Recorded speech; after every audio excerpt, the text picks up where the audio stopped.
اعوذ باللہ من الشیطان الرجیم بسم اللہ الرحمن الرحیم۔ طہارت ایمان کا حصہ ہے۔ اس کے معنی بدن، روح اور قلب کو ہر قسم کی ظاہری نجاستوں اور باطنی علائشوں سے پاک اور صاف کرنے کے ہیں۔ اس لیے طہارت اور پاکیزگی کو بہت زیادہ اہمیت حاصل ہے۔ ارشاد ربانی ہے، واللہ یحب المطہرین، اللہ تعالیٰ طہارت شعار لوگوں سے محبت کرتا ہے۔ حضرت ابو مالک اشعری رضی اللہ تعالیٰ عنہ سے روایت ہے کہ حضور نبی مکرم صلی اللہ علیہ وآلہ وسلم نے ارشاد فرمایا، الطہور شطر الایمان، طہارت ایمان کا حصہ ہے۔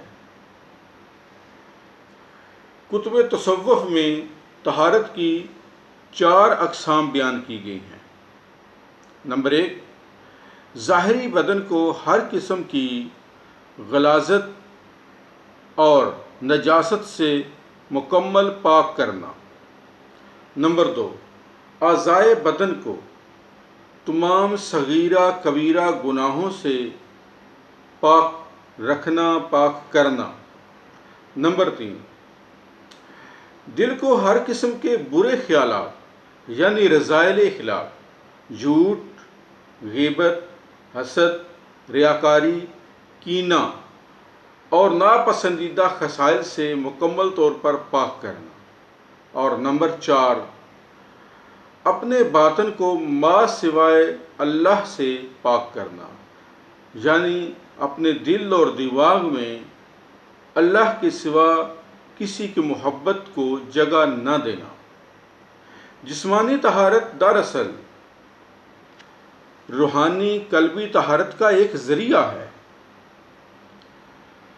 جب انسان اپنے ظاہری جسم کی پاکیزگی اور صفائی کا بندوبست کرتا ہے، ظاہری طہارت کا پابند ہو جاتا ہے، تو یہی طہارت آہستہ آہستہ اس کے قلب و روح پر اثر ڈال کر انہیں پاک اور صاف کر دیتی ہے۔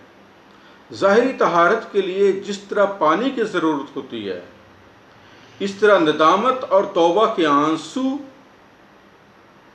قلب اور باطن کو صاف کر دیتے ہیں، یعنی ہمیں قلبی اور باطنی طہارت نصیب ہوتی ہے۔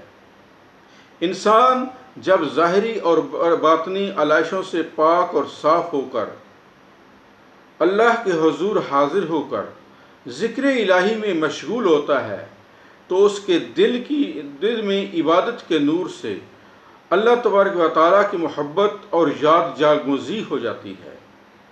پھر اسے اللہ تبارک و تعالیٰ سے کوئی چیز بھی بیگانہ نہیں کر سکتی۔ ہر وقت اللہ تبارک و تعالیٰ کی یاد اس کے دل میں موجود رہتی ہے۔ اس کا ہر کام اسی کی رضا کے لیے ہوتا ہے، اور اس کا عکس اس کے قول اور فعل پر نظر آتا ہے۔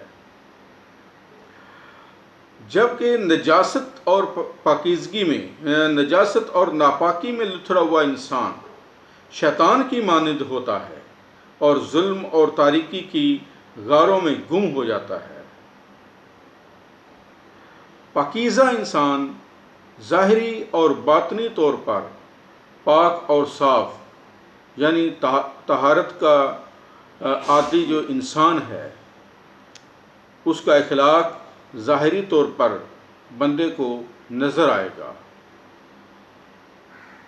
اور باطنی طور پر اس کے خیالات، اس کے نظریات مثبت طرف جائیں گے، مثبت رویہ اختیار کریں گے۔ اللہ تبارک و تعالی ہمیں ظاہری اور باطنی طور پر طہارت اختیار کرنے کی توفیق عطا فرمائے۔ آمین۔